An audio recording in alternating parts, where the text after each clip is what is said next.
Let's cut some fucking grass. Welcome, everybody, to Into the Green podcast. I'm your host, BJ Wallace. With me today is the man, the myth, the legend. It is Geoff Mcphee. How are you, good sir? Mate, I'm very, very well, especially talking to you. It's a privilege, you know, for an old man to be talking to an old man that's past. You're going to talk to me. I love it, mate. I love it. Nah, dude, I love it. I love what you do, mate. Your energy is just out of this world. So I'd love to dive into what you're all about, where you've come from, where you've been. But, mate, just for the audience, do you want to give us a little bit of background about like when you started, how long you've been in the industry, just all the little bits and pieces? Well, my first paid job in mowing was 53 years ago. When I was slashing paddocks for neighbouring farmers. So I was paid, I had a Massey Ferguson 65 horsepower of a 6-foot slasher, or even a 10-foot slasher, which we still got today. And I used to go around to all the properties and I used to undercut all the contractors. Oh, little shit I was back then. I don't know if you can say that these days. People are out. Oh, mate, they were up. Oh, it's like a pace, isn't it? A young kid goes out and mows lawns and you get everyone upset. Oh, how dare we come in and mow lawns? Good luck to the little buggers, you know. I just think it's that's how I started. And I just started doing that. And I made that as a part-time. And I used to do a lot of it with the tractor. And, of course, I was at school and then I went to uni and I'm actually a qualified civil engineer. And, really? Yes, believe it or not. So I worked for the Department of Civil Aviation, which was a government department, and I got a traineeship. So they put me through uni, become a qualified civil engineer. Whilst doing that, I was still doing the part-time mowing. I used to love mowing. I used to love cutting grass. And I used to go around, I got a pilot's license. We used to fly around all Australia looking after all the airports. We used to build, spend a lot of time in Northern Territory building airports for the Indigenous people. I eventually ended up operations manager at Essendon and Melbourne airports. And after that, still doing the grass cutting on the side, believe it or not. So in the mid-'80s, I just walked in and quit the job and I thought, well, you know, I've had enough because my kids were only little at that stage, you know, small kids, and I wasn't seeing them. And as you know, this life is the best life to have to bring up kids. 100%, mate. Wow, that's insane, mate. I had no idea that was your background. So, grass cutting, is that a passion, like, or gardening in general? Is that something that you love? Just a nut, mate. Look, my grandmother had nursery, so I was always involved in plants, and I wasn't really that interested. I just loved cutting grass. I learned a lot about plants, a bit of knowledge. Look, I'm not a superstar. One thing in my career, like everyone says, oh, Geoff, you're the guru. I'm not a guru. I'm a guru in making the business successful, and we'll talk about that later. Yeah. But I just appreciate it's just a relaxing thing to do, you know. And even when I was in aviation on holidays, the first thing I would do, I'd go back to the farm and I'd cut grass for all the neighbouring farmers. You know, and I had it was a highly stressed job, poorly paid. I had 100 guys under me, so we had a lot of responsibility. When I was operations manager at the airport, it was a 24-hour job. Christmas Day, that's when it done. We had a major aircraft accident, so I had to go in, organise everything. Left the kids and their presents and the family, and I lost Christmas Day. And I said to the missus, she wasn't too impressed. I went home and I said, "That's it. I'm not going to do this anymore." Look, and the pay was. I thought it was good, but once I started my business, I thought, what have I been missing out on? I wished I started, you know. But I think when you're young, it's good to experience life experiences. You were the same. You go out and work, you experience all these things, get that life experience, and away we go. I'm talking too much. Sorry. No, mate, go for it. I'm intrigued. Like, you got a great story, mate. Honestly, like I do, that resonates with me so hard because, I was in the seafood industry. Yeah. And I was looking after a crew of like 25 people, and we would do Christmas Eve, and we do like these illegal 26-hour shifts. So it's like, it's mad money, I mean, well, again, I thought it was good money until Yeah. I started my own business. But Of course. like my whole Christmas day, I was on the nod like I was a bloody bit of a heroin addict or something. I was just like peeling prawns, just falling asleep at the table. Did you have kids at that stage? I did, yeah. So I didn't finish up until Ella was born in 2007 and Chloe Yep. was born in 2011, and Yeah. I didn't actually finish up that job until December 2014. Oh, right. So yeah, so Chloe and like it mixed emotions about like the time that I got to spend with Ella, because I used to Yes, come of course. home at like 5 o'clock in the morning. Yeah. I was doing a lot of night shifts, so she would wake up, I'd get her ready for school, I'd do her Of hair, course. make her lunch, all that stuff, Yeah. and then Lou would get her out the door. Yeah. So yeah, look, you know, I try and look at the positives in everything. So Yeah. that's one that I got to hold on to. But all in all, it was a shit job. It was working for people who weren't really appreciative of the effort that, you know, But the you never change be appreciated in those sort of roles. isn't a change. Like I noticed that, like when I was started my business, and I'd come home when the kids were little, and the kids were so excited to see Daddy's home, and they'd come. Even my daughter used to come out with me mowing. You know, she was only 5 or 6, and the customers used to, you know, sort of look after her and feed her while I was doing the work, and she'd jump in the ute and back we'd go home again. You know, it was such a beautiful experience, and of course. And this will, and you're probably, I think your oldest girl's now teenager now. Yeah, she's 14, so Yeah, turning there you go. 15 Now early next you'll year. identify this. So Daddy come home, you know, oh, Daddy's home, and it's all lovely. And because when they were teenagers, Daddy come home, and the only thing that greet me would be the dog, because the kids would be on the couch, you know, playing PlayStations and all that sort of stuff, you know. You know, it's like, but they still loved it. Look, I'm still, my kids are in 45, 43, grandkids 15 down to 4. Look, mate, if I didn't change from what I was doing, my missus quite rightfully probably said, I've had enough of this. And I wouldn't have had a relationship with my kids. So all the fun, look, I was in my job, I was dealing with politicians. I was fairly high up. You know, I was dealing with prime ministers and all that type of thing in aviation. And it was exciting. It was good. But at the end of the day, it was just all bullshit. It was just you know, it's just a wank. and good luck to people doing that. Look, if they enjoy that, but it wasn't for me. I'm a family man.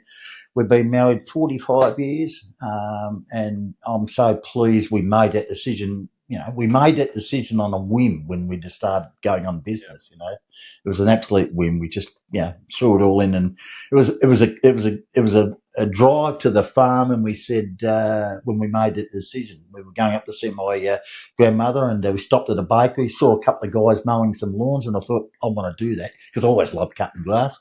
Said to Mrs., I'm quitting. She goes, what do you mean? I said, I'm quitting.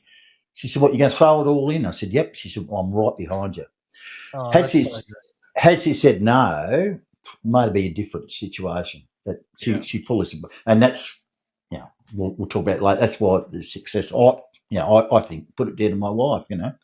I honestly, like I always say it, I'm the muscle of this business, but Lou is definitely the driving force. Like she keeps me on my toes. She makes sure that I'm doing the right thing. And, you know, I've got good relationship skills. Like with my customers, I always am like forefront in that sort of thing. But the back end and like giving me the old now and again, which is fine. Like I dig that. Like I need a motivator. I'm not a crazy self-starter like Benny from Catch Pro. Like he's a self-starter. Like he'll get up in the morning, run downstairs and start his job. Me, I need a coffee, and then a second coffee, and then I'm out and I'll do my thing. I'll work my ass off. But no, it's good to have that backup.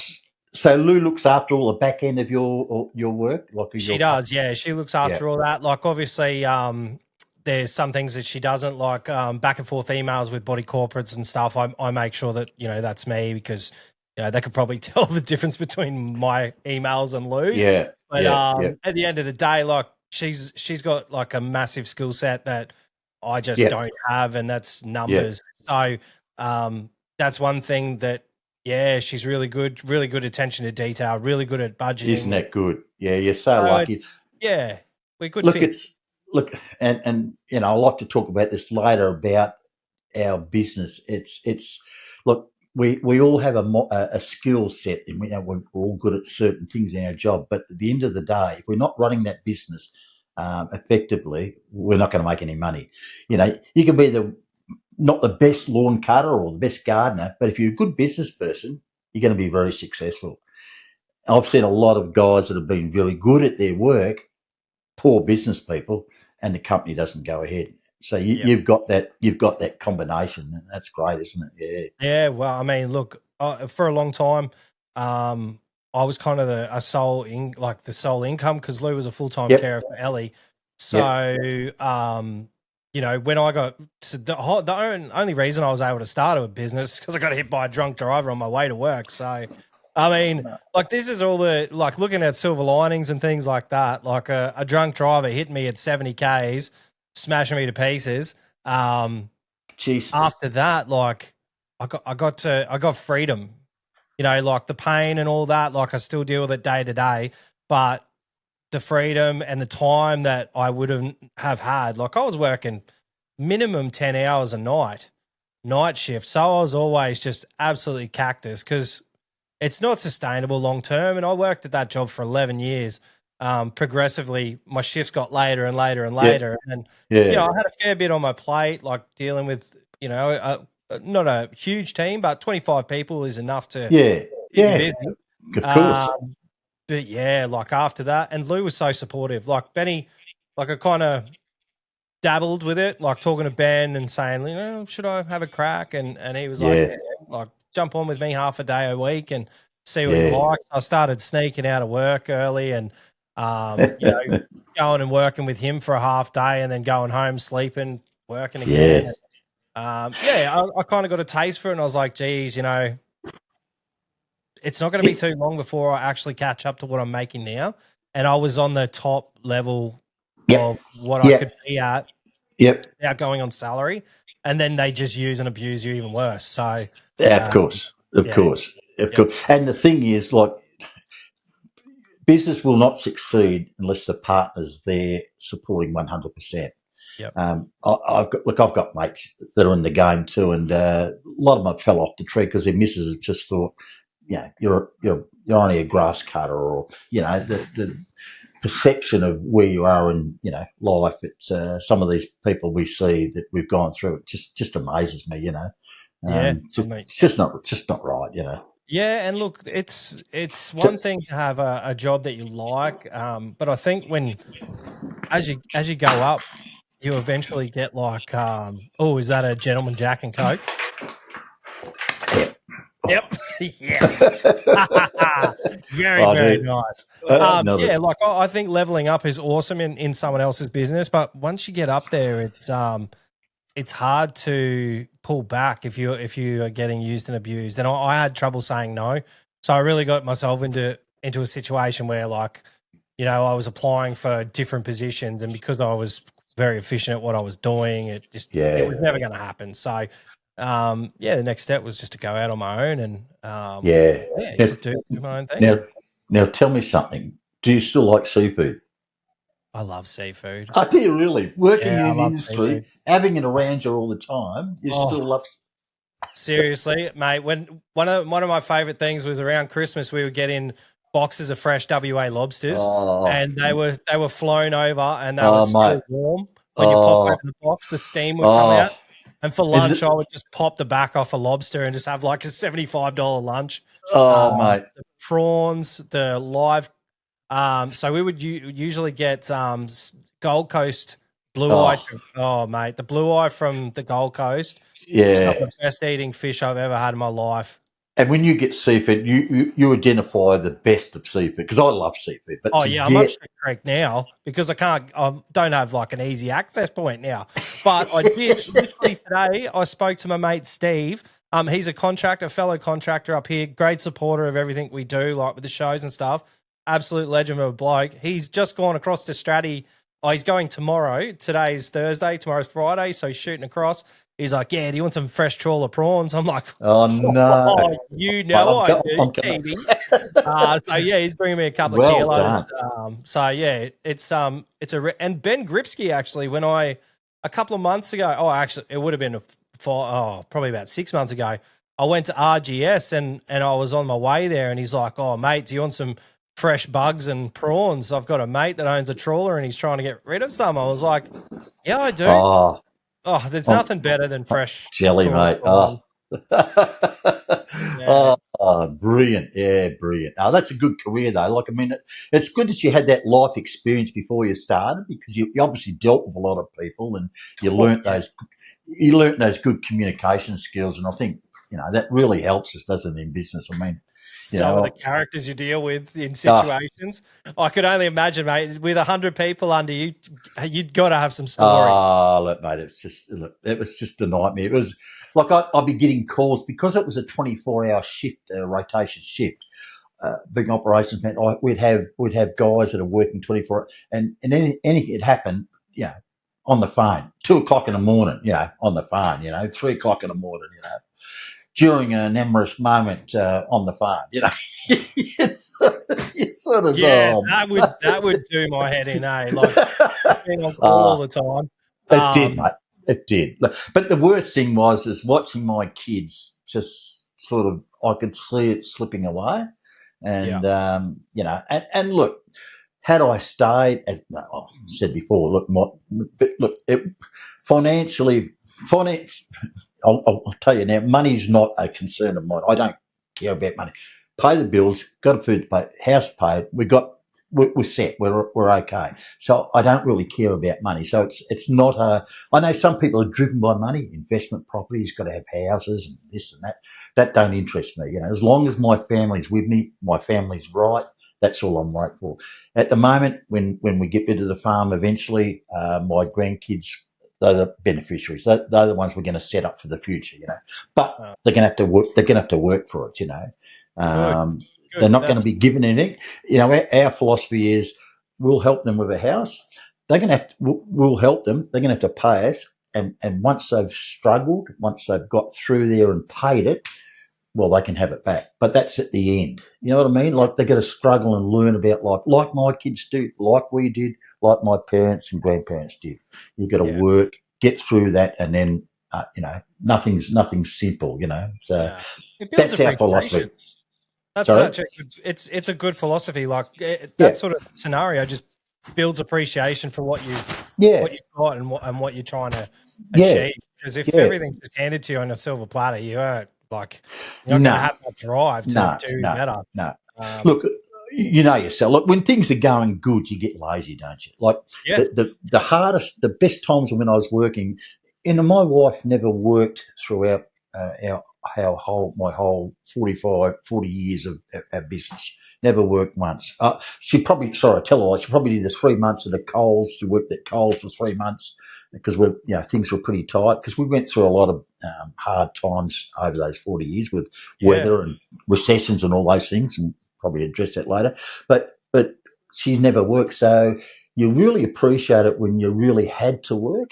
But when you see now, because I'm sort of semi-retired, I'll go, I won't work today. I'll work 3 days of work, and I do a big commercial once a fortnight, which is really good money spinner.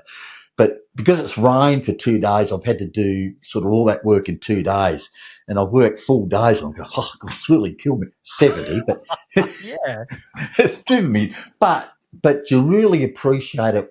I reckon the best times when we're really struggling, and you really had to knuckle down and really think about what you were doing, and making sure that, you're doing everything costing wise, and not just breaking your back, but working smarter and not harder. And they were the great years. I enjoyed that. Yeah, I enjoyed the struggles. Yeah. I've found in my life that chaos creates creativity. With just what you're doing, like if I'm having a real rough patch, like this was a very slow start this summer, so I was just like, all right, time for a website, time for some marketing. That's it. I've never marketed my business ever, and I'm just like, all right, just spur of the moment, built a website. That's it. Just a bunch of marketing stuff, and obviously I didn't need to, because we got like 150 mils of rain 2 days after I finished the website and started advertising. But It's always the way, isn't it? it's all good. I know. Whatever. I know. It's there now. So it's just a little simple landing page. Uh, But mate, such is life, mate. but that's insane. That rain, 150 mil. Like we got 40 mil in Melbourne over 2 days, and we were so excited. You know, it was brilliant because we haven't had rain for so long. This winter we've had, like it's the grass really hasn't gone off yet. It's still not it's not there. Like we've been applying fertilizers and it's been too cold to apply the granules because it's just not reacting at the moment. You know, it's just unbelievable. But then, mate, we've been through, like we went through 10 years of drought where we had water restrictions. It was so dry, you know, and then we years of so much rain. When I first started, every day was raining. I'm trying to get out I made $20 or $40.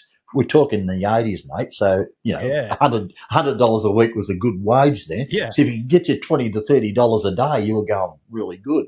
But it kept raining, you know, so you had to put food on the table and it's all good fun. That's insane. And so we'll take you back. So you started slashing, just doing neighbours and stuff like that. And then you ditched your aviation gig, and then like you kicked off your business. How did you kick that off? Like, did you just stick with the slashing for a while and no, just what I did, we just quit, registered the business.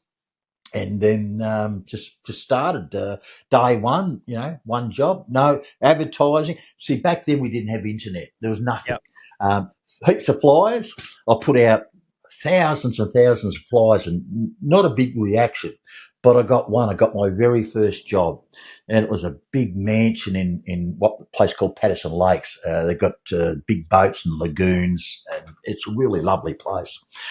That customer, I walked in there and gave my price back then, you know, $15 for a lawn, and that was and I thought I'm going to go 20, and that was way over the top. This is back, and the lady goes, "Yeah, no worries," because they were loaded, you know. Never dealt with that type of person. That customer, after 40 years, is still my customer. You're joking. How's that? Really? That's amazing. She's had pool cleaners, she's had house cleaners, she's had everything. I'm the only one that survived, you know. That's your relationship skills and your craft, mate. That's the best. Well, it's more the relationship. And like she said the other day, she said, please don't retire. She said, can you keep going? I said, of course. You know, my very first customers. And I said to Patty that, you know, when I do wind right down, there's a little small amount of customers. Even when I'm in my mid-70s, I'll still service them, you know, just to get out and do a little bit for the day, you know. What's wrong with that? Because she was the one that stuck with us for 40 years. She was the one when times were tough that always there, you know. You know, so we started off and, you know, the flyers, and we had to put an ad in the yellow pages. But it took like 4, 5, 6 months before the ad would appear. So you'd design your ad up and you'd have to wait, you know. So in the meantime, your flyers, local newspapers, you'd put ads in them. And because back then, like there'd be heaps of, it's like Facebook now. Someone would put up an ad saying, can someone come and mow my lawn, and be 20 contractors. Yeah, I'll do it, you know. Back then, but back then the paper was the same. You had the trades paper, and there'd be like 20 lawnies in there, you know, lawn mowing, you know. And of course, everyone wanted to do cheap, so we'll do lawns from back then $4. Of course, it was from $4, but that was the nature strip, and then they'd add on. But it was all about the cheap mowing. And and I got sucked into that, of course, and that was the biggest mistake in business I made. You've got to be cheap because you're not going to get the work. What's the point of sitting home if you haven't got the work? But what's the point of going out and working and doing cheap jobs? And I learned, geez, it didn't take me long to, you know, get into the head. That's not the way to go, you know. Well, that's what I was worried about when I first started, because I was targeting. Well, actually, my wife did a lot. Like Lou did heaps of that for me on mums groups, because it was in the mining boom, and heaps of husbands were going away to the mines, and obviously they're not, you know, 2 or 3 weeks in summer is no good, or even a month. Like, you know, their swings are quite large. and they'd be getting people like myself in, and because they were in the mines, like price wasn't an issue, but I was still worried because I was so small. Just starting off, I was like, "Oh, I don't want to overprice myself and then just not have anything." But it worked out. Like and then you just eventually level up, and you find because you target the right customer, like the miners, and they've got to quit, haven't they? Like the disposable income was quite good, So when we started in the 80s, we had a recession. Our house loan was 13.5%. But it was locked in at 13.5%, and we were heroes. That was fantastic because my mates, they were paying 21%. Wow. It was crazy. All right, look, it might have only been $100, $150 a week mortgage, but back then that was a lot of money. I don't know what it. We bought our first house. We paid $30,000. We didn't have enough. Like in those days, they didn't include your wife's income, because when we first married, my wife was working because it was the old days. They think your wife's income didn't matter. Had to be 25% of your net income. So it was very hard to get to that. The amount that we wanted to borrow, and we were $5,000 short. So we had to get a bridging loan to get the house, and then away it went from there. So when I started in the worst times of recession, people not having the money, but we worked through it. And we had what we call a neighbourhood watch. We had a little leaflet, and I put an ad in that, and it just went crazy. I ended up getting 40 jobs that I didn't really need to take. I had my entire street, all the streets around me, and I just, took the mower and just mowed each bloody lawn and back home again. Awesome. That was brilliant back then, What gear did you start with? Sorry? What gear did you start with? We started. No, I did the right thing. I went the proper, like, Jim's type trailer, and the first Japanese Honda mowers, a couple of those. So I didn't do the back, the little high undo with a bent shaft snipper. Oh, yep. And look, I don't knock the guys that do that. Look, you got to do what you got to do at the time. But I thought, if I'm going to do it, I've got to do it professionally.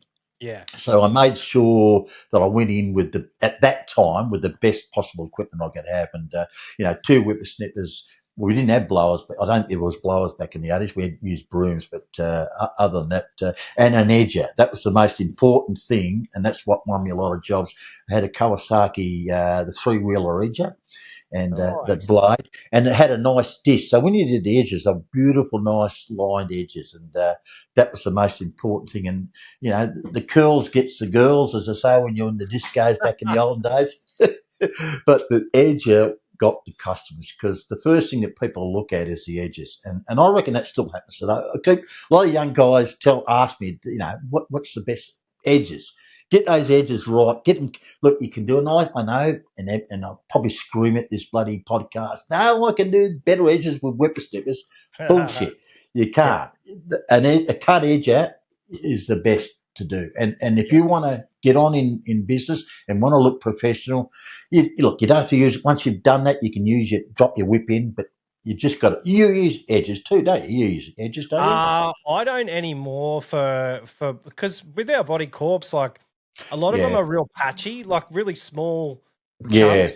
If I was to run an edger around that, it'd take a full day because we do, like, just one of our sites is 12 acres and we do half a week. So we'll do 2 days on one half, and then the next week we'll do 2 days on the other.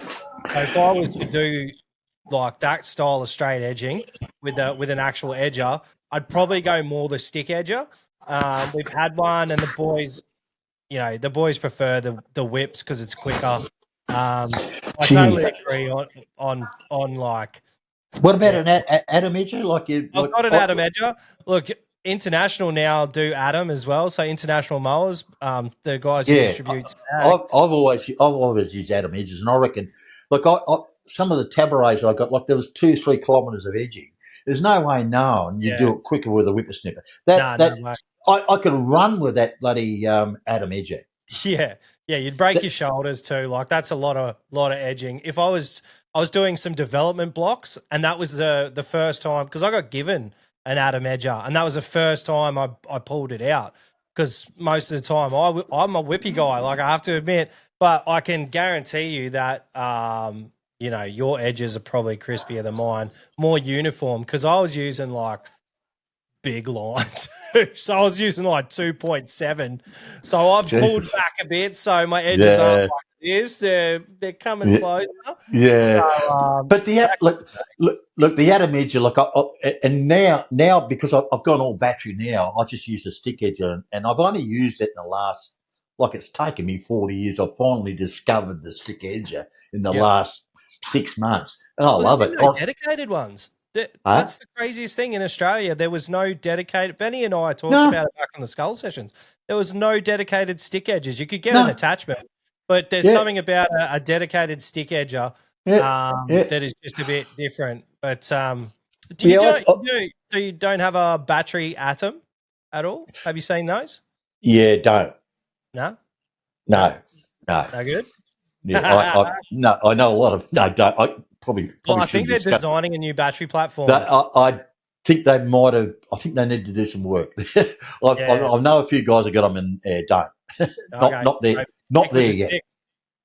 Well, listen, look, I don't want to make brands. Husqvarna's all. I've got everything Husqvarna, but the stick one.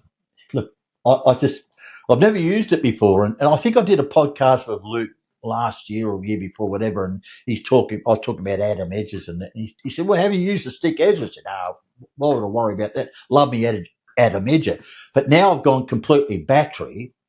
I just hate two-stroke fuel. The only petrol I use is my ride on. You know, it was the best move I ever made, and because now I don't do any new work, it's all my premium customers I do now. It's just so much easier to use. But still, the Adam Edgy, look, I still reckon you could do it quicker than using a whip. Oh, mate. Well, maybe I'll have to pull it out. I'll let the boys take care of that. I'll be I don't know. Look, I'll just sit there with a stopwatch. Yeah. Well, I guess, look, it depends on your boys, what they like using. If they like using their whips, mate, you're not going to change them, are you? You know? That's exactly right, mate. And it's like same with brands of whippies. Like we had Husqvarna stuff and they prefer the bushy stuff. So I've got to cater to them as well. As much as I love like trying a bit of everything, if they've got their heart set on a whip and they love using, they're comfortable with it, then I'll that's right. Look, I love this forum that we have, that someone will put up a particular brand and it's shit, it's this, it's that, it's, you know, but it's what you prefer. Do you know what? The other day, I think it was yesterday, when Tim made that comment about that was on our podcast together. Do you know what? That was the best comment in all my 40 years I've ever heard. What he said about people with equipment, that, you know, people who can equipment. Most of them, it's like I've had guys that'll come up to me, "Oh, battery, that's shit." I said, "Have you tried it?" No. Well, how can you make a comment? You know, until you've tried it, you know, I don't want to hear, you know. And Tim was really frustrated because I reckon he's had a bit of stick from people saying, you know, mate, all the time. Like he gets bombarded with people just. I don't believe it. Yeah.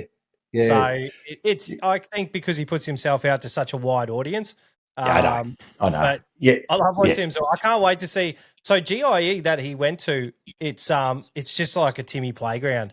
He was disappointed he didn't get to do more. But I just said to him, I was like, mate, now you know, like it is insane, like the amount of equipment that's there and the volume you have to take in, because you only have 2.5 days there, really. Especially because he got the media pass. So normally, like a normal contractor. Wouldn't get that, No, you wouldn't get that media pass. Like I might be able to scrape through with Skag or something like that. I just hope he's putting he's still putting a lot of stuff. He put one up today about the self-sharpening blades. Are they the Ballard ones or the Oregon? Yeah. I don't know what, and they were absolutely distorted, but because they were lasered blades, they don't need to sharpen them. But that sort of information that he's getting, it's just unbelievable. Like that guy for our industry, I just love him. He's just, look, he's not a contractor. He just goes out there, does his mow. He's a fireman. But what he's brought to the industry is just have a look at what can be done, you know. Yeah, and it's huge. you know. Huge. And I know, look, I know a lot of people shit canning. Oh, he's doing it for me. Look, he does. Of course, he's not going to do it for nothing. His YouTube helps pay for all these things, but the information that he provides and the the goodness that he does to people, and you can actually learn off the guy. Yeah, honestly, like so when we had the expo down in Melbourne, I missed him. I know. I'm really. I was so look. I really. That's the one guy. I've met you. You were the one guy I wanted to meet, of course. The other guy, of course, we all love, Steve Terrell. He's a legend in the whole industry. He's the best. I hope you're going to interview him too, because I will get him on. I was going to say, you guys going to jump on the bus and come up here this time? Mate, I'll come up, and I'm not going on any bus. I'm 70 years old. You reckon my missus is going to let me drive up a bunch of trucks up the I don't think there was anything too debaucherous that went on there. I think Leroy steered the ship in the right direction. No, it was a better. No, it was all. I mean, that's the stuff he's told us about. Yeah, look, I'd love to do it. If I was 30 years younger, I would do it. I would drive up with Steve and the boys and all that. Not at 70, mate. It'd be an adventure, that's for sure. That's something that I've grown to sort of realise. Like we were talking last night, my missus and I, and she said, "Oh, it's going to be strange when we finish all the shit that we have to do around the house." And she's like, "What are we going to do?" I was like, "We're going to go on adventures because honestly, like with everything with Ella and stuff." We were homebodies. Like it was just easier. Of course. All of our needs were meet all of our needs at home, and natural going away was huge for a large portion of her younger life. She was on oxygen and things like that. So there was heaps of shit that we had to deal with, and we would watch our friends going away on holidays and going camping together, and it just wasn't conducive to our life situation. And you know what? Fucking, it doesn't bother me that much. I'm like, I didn't miss out on anything crazy. But mate, you did look. I want to make as many memories with my kids as I can. Of course. I said to her straight up, I was like, "That's what we're going to do. We're going adventuring. We've already got our hearts set on taking the kids to America before something fucking goes crazy." Definitely, like it's taking everyone across to America or to Thailand or to even to New Zealand, just doing something. Getting out of our comfort zone is something that we're working towards. It's so important, and look, we get wrapped up in our work and all that type of thing, but that's just part of our lives. You know, there's more life than working. Here's me saying at 70 still working. If you didn't like it, I'm sure you'd be out of it. Well, I don't like it, mate. I'm passionate about it. Yeah, and I look around. I've got 6 mates. And there's one left. I lost another one a couple of weeks ago. He bought a little property. He had a little farm, and he said, "Come out there." And he had his daughter to have a wedding. He went to the property, and the daughter was going to meet him there, and they're going to catering. Had a massive heart attack. That was it. Gone. And mate, he was so successful. He was an engineer. He built Wembley in England. He was a really high profile guy. He's 72 years older than me. That was it, And I said to the missus, I said, I can't, I'm not gonna sit down. And he tried, but he did sit down a lot. A lot of my other mates have just sat down, went fishing, played golf, go to the pub at 12 o'clock. Yeah, that's not a life, My life is look, don't get me wrong, love a drink, but my life is work. My life is my wife. My life is my grandkids. I take them up the farm, and my grandkids are they're the ones that we're gonna travel with too. We're gonna do what you guys are doing with your kids. We want to give them memories too, So and that's, I think with Ellie, like the expo, it's just another facet of that. Like we're going to start, like the kids are going to come with us every time we do a show, like to the Gold Coast. What a memory. Melbourne, mate, the smile on my eye when you and your little boy and your girl walked up, and I didn't colour you, I went and shook your young bloke's hand. but to see... He loves it. No, but it was to see, it's just, look, mate, what you've done for this industry is, and I've told you time and time again, what you've done for this industry is just, I've never seen it before. It's just, look, when I started, mate, no one would talk to him. You'd go to the tip and you'd say, "Oh, how much are you charging?" The only way you'd find out how much someone was charging, you'd have to get your cousin to get a contractor in to give a quote on the property to see what the going rate was. No one would talk. Yeah, well, nowadays it's just. But what you've done, you bought, you know, the forum group's been great and all that. But what you've done, you've gone up a next level, and that's what's. It's more than just the machinery. Like that day, I was just overwhelmed. And it's because of you. You know, it's overwhelmed. It was such a big change, wasn't it, from the first show? Indoors, but that was good. Like the first show was good. It was just but it was all undone. But that's just brilliant. It's going to get better. You know. Well, I hope so. I hope we can just keep kicking goals. No, it's not going. Don't hope, mate. Just do. It's going to happen. You got to be positive. It's a give me, mate. You know, like the people going around talking to, and I'm just spewing it. I've missed so many people. Yeah, it's like how many do you reckon was there? From Ego's count, there was 700 to 800 people there. Yeah, so easy. So next year we want to crack the 1,000 at least minimum. It's least. In the Gold Coast. Gold Coast, yeah. So yeah. So it was my birthday on the weekend, and Lou's like, how old? I'm 41. 41. 41. Mate, you're still cheap. That's all right, mate. It's all right. Just I got the light on so you can see my face, mate. So I did too. I came downstairs. I was like, shit, nothing's plugged in because I did a podcast upstairs. 41. Yeah, 41. It's I hide it well under this beard. I don't feel 41. I don't feel 41 at all. I probably look 41, especially like. I looked in the mirror when I got home. Like I sent you a photo of because I've been on the mower. Like I did like 7 hours today, and with all the rain, I thought, no, I'll be sweet. But I still had blackface when I was finished. I was like, fuck, I can't do a podcast like this. And I took my shirt off, and underneath me, titties was all covered in dirt as well. I was like, what's going on? So it must have been pretty dusty today. But it was nice actually to mow green grass. That's the first time I've done the 40 in a while. Is it really? Yeah. I did our 50 the other day up the farm, and it's just so dry. But we're finally getting some rain, and because we've got to get it down because we get fire restrictions, which we've got to burn everything now and then just keep all the grass low. You know, so.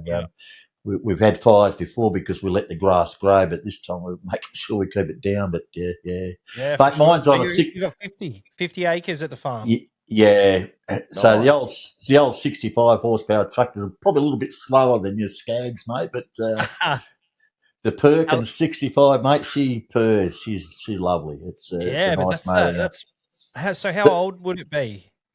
1965. It's still going. Oh, it's crazy, that's good. Mate. They don't build them like that now. It's just beautiful. Amazing. There's a guy that helps us out. He's a diesel mechanic. Do you know diesel mechanics are the most cleverest people in the world? You know, I don't know what it is. Do you ever watch MacGyver? And he get 2 sticks and he make an atomic bomb. And that's what bloody diesel mechanics are. I don't know what it. It's their training. It's how they think, the process. It's just brilliant, you know. And this guy, he could just fix anything. Like the tractor had to have a part. I said, look, I'll go. No, I'll make one. You'll make a part. But you know, if I could change the spark plug, if I can do a couple of little things, maintenance wise, but this guy's just he's that's me too. I'm not I can change a spindle or do something a little bit more technical than I could when I first started, but building stuff and like I've got friends. I got one guy who's like an engineer. Like he owns his own engineering company, and I'm like, talk to him, and I'm like, oh, I kind of want to do this. He's like, well, I'll just draw something. For 5 minutes, he's drawing something for me. He's like, if we fold this and we do this and blah, and I'm like, holy, like, how did that happen? And I guess you feel confident, don't you? He wouldn't know what he was doing, but he's doing this shit every day. Like my brain doesn't get that much of a workout. I think the most technical thing I do is the podcast. So, well, it's like when you asked me about the time, and it was 2:00. You said it's, I'll do the podcast at 5, and I'm going, hang on, daylight saving. I couldn't think forward daylight back. savings, yuck. How good's that, eh? Why do they make it more difficult?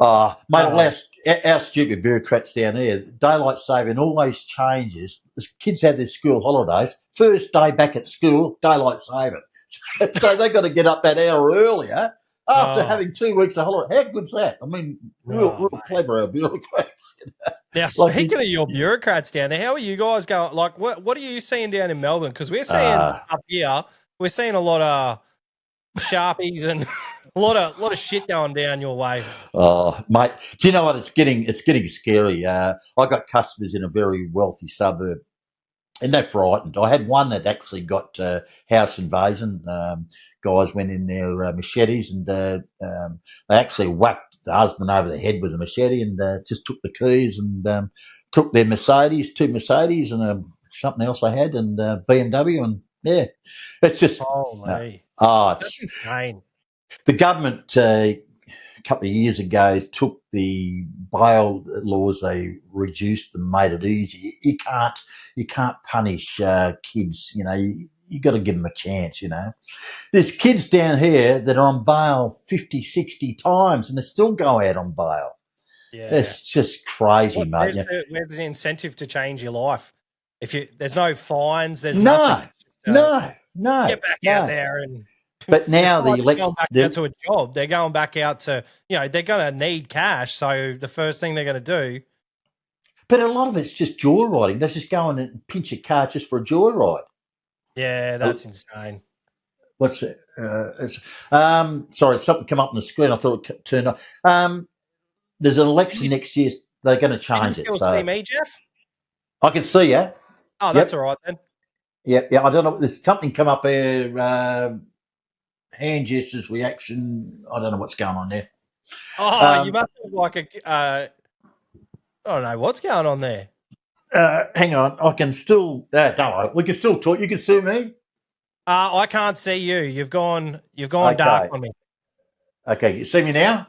Yeah, there you are. There we go. There you go. Pretty face. Hello, everybody. So we've got an election next year, so they'll. It's like your guy in Brisbane, didn't they? You say you do the crime, you do the time. You do the crime, you do the time. Yeah. You do a big person's thing, and is that working? Yes. Yeah. There's been reductions across. Like, there's obviously still crime. Like, you're never going to wipe it out. No, of course not. We don't hear about just gang crime like you do down south. Yeah, it's not even a Sydney thing. It's just a Victorian thing. Well, we used to go to theatre and all that. We won't even go to the city anymore. It's just not worth it. We're too old for that. And today there was a couple of tradies. This guy was knocking off something from a supermarket, and they caught him. And the guy turned around and stabbed one of the tradies in hospital. I'm thinking, well, why would you chase it? It's not worth it, Like, they're going into supermarkets or stores and they just pick up stuff. The other day I was in Dan's, Uncle Dan I love going to. These girls walked in, they picked up 4 or 5 bottles of Jack and whiskies, just walked straight out. And I said, well, are going to stop them, And they said, we can't do nothing. And they just walked out. Anyway, the moral of the story was a big Maori guy, big, huge guy. He went out, he grabbed him, he just wrapped his arms around him and dragged him back into the store. And the man said, you can't do that. He said, be fucked, I can't. Honestly. He was livid, he's thinking, I'm working in these parts to walk in, take, and that's what's happened. And see, down here, they're increasing, if you're under 14, unless you murder somebody, you'll never go to jail. Nothing will happen. There'll be a warning because you don't know what you're doing at that age. It used to be 10, 12. It's going to 14. So what hope have you got? Isn't that just a weird thing? Like, it's saying ridiculous. that you don't know what you're doing, but I tell you what, mate. Back in our day, my kids. Look, we had. Look, back in my days, my kids wouldn't be going out unless I knew. When my daughter was teenagers, my young bloke, mate, I had them in so much sport. They were too stuffed to go out anyway. And but my daughter finally met someone when she was 18, and I didn't really like him much. Well, that was her first boyfriend. He lived with us. They've been married for 20-something years. So true. he ended up all right. So that's good. My father-in-law, when we first met, he goes, "Oh, you've fucked it already," because he reckons he reckons I was supposed to knock on the door with my head and have a carton under each arm. Oh, you're kidding me? Yeah, Mate, we were so fucking poor when we first got together. I could barely afford a six-pack to take over. So I used to raid his fridge. Mate, we, like in our day, of course, my wife, she was 19, I was 24, or 25, whatever it was. So I did the right thing, actually. We went and asked the father for, hand in marriage and all that sort of thing. But that was the old style back then, And I was I remember missus and mother knew we were going to get married, and I was in the bloody kitchen. They lived in this house. He was an ex-Kokoda boy. He was a brilliant guy, ex-RSL. And I remember going, full respect, he's like, he'd be one of these, he'd have the long necks, before Sunday lunch, So I'd be sitting there, I'm thinking, got nuts courage, and walked in, and he goes, and he knew what I wanted to say, but he made me squirm, And in the end, he was good. But these days, it's a different world. But I must admit, my son-in-law did the same thing. He actually asked permission. He said, look, is it okay if I marry Sarah? And Paddy and I sort of said, geez. So we were wrapped, So that's strong. So that's good. Yeah. Oh, that's good. Yeah, mate. Father-in-law's, mine is unusually large. He's like 6'8", built like a brick shit house. You're kidding me. Yeah, I've only tried to drink with him a couple of times. Like I've drunk with him, like had beers, but I've only ever once tried to keep up with him. You can't. It didn't end well. Like I was in the gutter out the front of their house, just going, "Oh, Lou, I love ya," and she'd already fucking driven away. No. So she drove around the block, come back, got me. She was heavily pregnant at the time, so I was already in the shit. I've dragged myself into the car, and I've got home straight up to bed, and I don't know what I was thinking, but I grabbed a washing basket and I put it next to the bed just in case I felt sick, and it had holes all through it. So I was like, Jesus. Oh shit. And I spewed in one side of the basket and out the other. So yeah, that was Is he still around, your father-in-law? Is he still around? Your father-in-law's still around? Yeah. They just got back from a world cruise not too long ago. So isn't that great? Yeah, that's the second one they've been on. So they missed out on the show, but they assure me that they're coming to the next one, which is good. You still there? Yeah, mate. Yep. Yep. Sorry, I've just dropped my mic. Oh, that's a cool little setup. Use it on my YouTube. So it's talk about that, mate. You're a superstar on YouTube. Oh, I don't know about that, mate. I enjoy it. You're doing better than me. I can tell you that. No. Listen, I get a lot of support from the States and the Poms, and it's funny. You drive down the street and some bloke and you'd be mowing and they'd be coming up to you. Oh, Geoff, please, the last. Yeah, and it's really good. And they say, thanks so much for what you're doing and all that sort of thing. But I just want to give something back. Look, I really enjoy it. I think it's just give something back, Look, might not agree with everything I say, but the fact that I put it out there and take what you can. I've helped a lot. I've helped a lot of young, starting out, and a lot of people have been appreciative.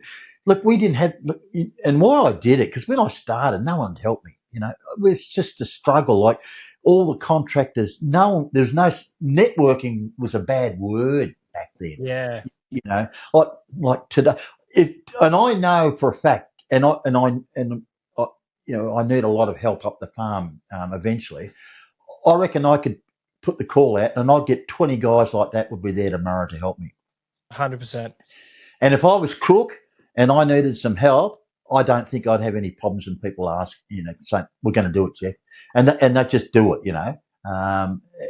and it's not, and I'm not doing the YouTube because of that. It's just the appreciation, the feedback you get back to help somebody, to see somebody grow. I wished I started now with the information, the LMC, the all the groups, the YouTubes. Imagine starting now, the information you've got, and I get so pissed off with the groups when people start slagging each other. Just help each other, Yeah. Everyone's got to just pick a little bit of information, what you've got a little bit to say, I've got a little bit to say, someone else, just put it all together and just work from there. Do you know this occupation, and I reckon a lot of them getting it wrong, it is so simple. It's so simple. It's we overcomplicate it. Don't you reckon? Mate, I'm with you. I look, when I introduce myself to people, I say I'm a grass cutter. Like I've never I love cutting grass. That's my thing. Yeah. I'm not a horticulturist. I'm not a turf technician. Like I've got such a good network now that if I ever need information, I can just lean on it out. Yeah.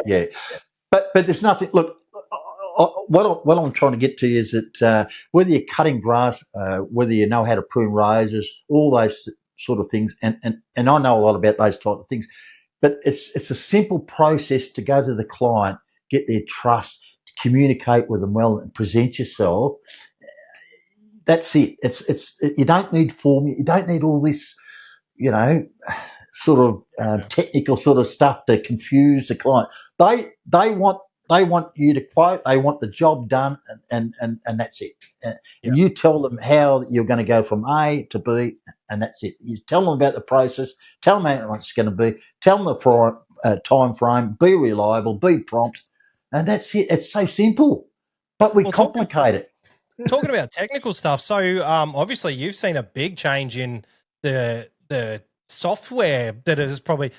I'm guessing that you started with a tax invoice book with the carbon copies, or even just a piece of paper with a thanks for your support. That's it. That's it.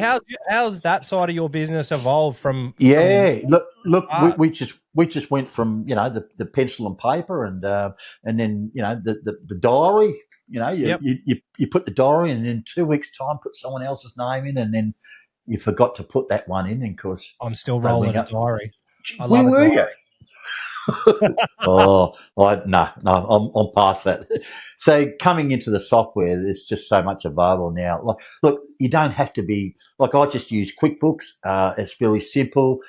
Invoice every time I leave the job, I send the invoice. Commercials, domestics. The invoice is done at the end of the job. So when I get home, there's no bookwork. Nice. QuickBooks does all my BAS. That's all done for me. Scheduling. Look, I just use iCal or Google. It's simple. SortScape. I've seen a bit of that. I reckon that looks pretty good. I've seen a lot of SortScape popping up. Especially if you've got a bit of staff, and I want to know what you use in a minute. But I'll just keep it very simple. But no pencil and paper anymore. All my clients, I either send the invoice through email or text, or mate, a lot of my customers, if they're home, how much, Geoff? Yeah, whatever it is. Walk out, ding, there's the money in the bank when I halfway down the street. So all my customers now, premium, they pay within the day. Even commercials, government contracts, 1 or 2 days. So everyone's paid straight away, So wow, cash flow, nice. But mate, that's 40 years of going. Don't worry, I had a lot of hard times going through I this. can imagine, It's like, And you, what do you use? So we're actually started with Invoice to Go, and then we moved to Rounded. Yes. And then and they were very similar programs. Rounded popped up and said, "We're Invoice to Go, half the price." That was their slogan, and they truly were. It was a great system for what we were using it for. But then, having heaps, we don't have heaps of staff, but having staff, we moved into Xero, and Xero just does everything for us now. It calculates everything. Lou's, she's self-taught. She's done all the tutorials that you can do on the, and she's a whiz at it now. So that's where we've landed. So, got ourselves a good accountant and Xero, and it's, we've just signed over, not full control or anything, but now our accountant has access to Xero. Okay. So they can do what they need to do when they need to do it. And it might take a little bit of pressure off Lou to get things to them at a certain time. But we use that for everything. But scheduling, mate, I'm terrible. That's the worst thing. You're not the diary piece of paper, are you? I am a diary guy. I have to admit. I don't know what it is. The only time that I retain information is when I physically write it. Good on you, mate. It just sticks in my brain a bit better when I physically write it. Does it work for you? Most of the time. I've had a few fuck ups, I'm not going to lie. I've sort of catered my business to my skill set again. So, with our body corps, they're 2 days a week for one job, and then one day a week for another. So there's 3 days I don't have to worry about. So 2 days in the middle that cook me, which is fun. It sounds ridiculous. It sounds so silly, but I just found the diary, like I just miss customers. Like if I used a diary at 70, mate, half your brain's not there. I'd be hopeless. So my schedule just keeps me going. But because haven't got as many customers, I can remember. At one stage when I was purely mowing, nothing else. I knew Monday. I knew I didn't even need a diary because I knew. That particular run, Tuesday was that, Wednesday, it just become repetition. Every 2 weeks, bang, bang, bang, So, I mentioned staff before that we have, but did you ever get to the stage where you put on a few people? Yeah, we had 4 or 5 staff at one stage when we were going pretty good, and it got to the stage we had a couple of big contracts, and one of them was a school, and it was really going swimmingly, and a couple of them got behind me back, and they went behind me back to go to the principal and say, "Listen, we can do it cheaper than what Geoff's doing it at." And they said, and the principal said, "No worries." So he rang me up straight away. Said, "Listen, you know your guys are going behind your back." I said, "Okay, no worries." So I just fronted them and said, "What's going on?" "Oh, no, we didn't do nothing." Said, "Don't bullshit." So anyway, we'll stop it there. That was it. I said, I'll just go solo again. I just stopped. Wow.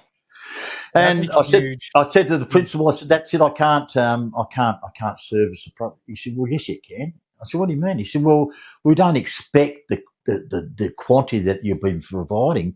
What you can do, can you get a bit of part-time stuff?" So I got my son at the time. He was going to school, and we Saturday, Sunday, and we creamed it out and really did well. Made so much more money. I made so much more money when I lost my mate. We're doing really well, but geez, I tell you, my profit margin. It's like the old story, when you solo, you probably make 80%, put it in your, but when you employ somebody, you're down to 10, 20, maybe 30%.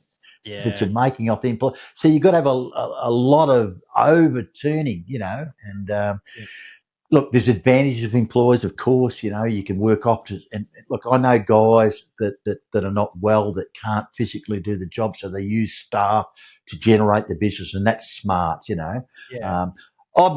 Because I've been fortunate in my health and still going at 70, I can do solo. I don't need that.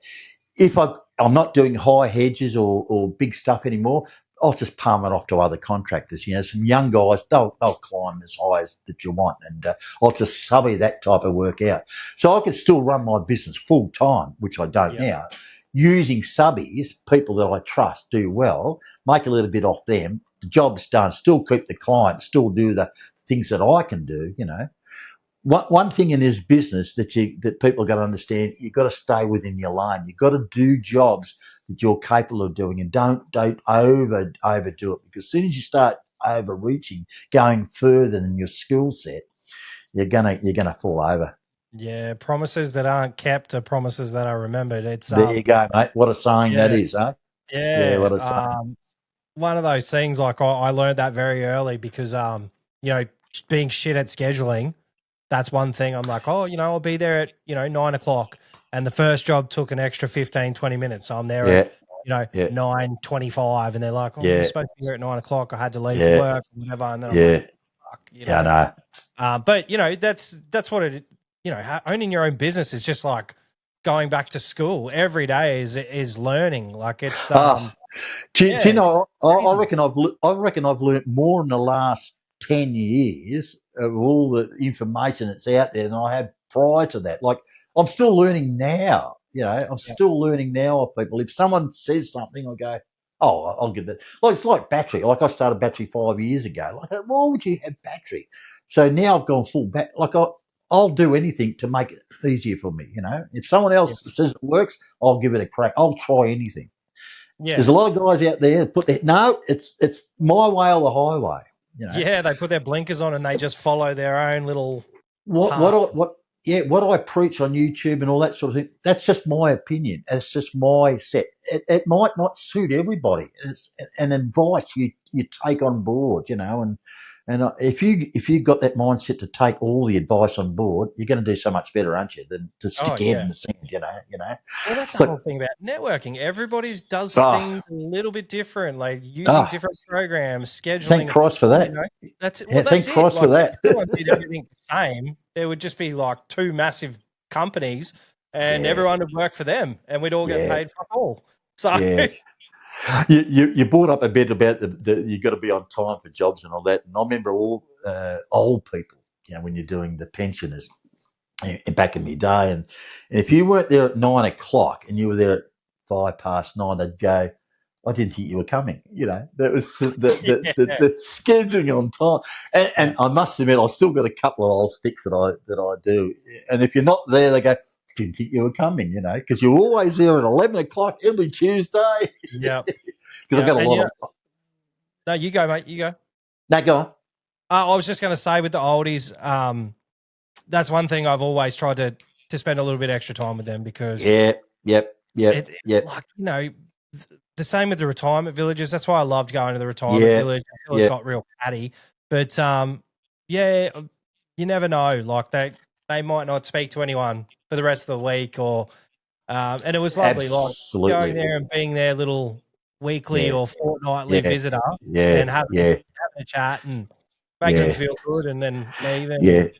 Look, mate, I bang on about making profit. I bang on about you got to do this, but sometimes you got to sit back. And I got some old dears, and I don't charge what I should be charging, but I only do it because the husband was an ex-World War II veteran or a Korean veteran or Vietnam veteran. Such beautiful people. I only see myself. They might see their carer. Their kids don't even come and see them. So when you come, it's the light, and I'll make you a cup of tea, and you go, "Oh, stuff it! I'm going to have a cup of tea with you." All right. I'm going to lose a bit of time. I'm going to lose a bit of money. Look, if your business revolves around working every minute of the day, making dollars and profits, all that type of thing, well, good luck to you. I'm not in it for that. I'm in it for a lifestyle. I want to give something back to society. And now, because I'm working not full time, I can give so much more back now. And that's what I like doing about YouTube. And that's what I like about doing with these special customers I have.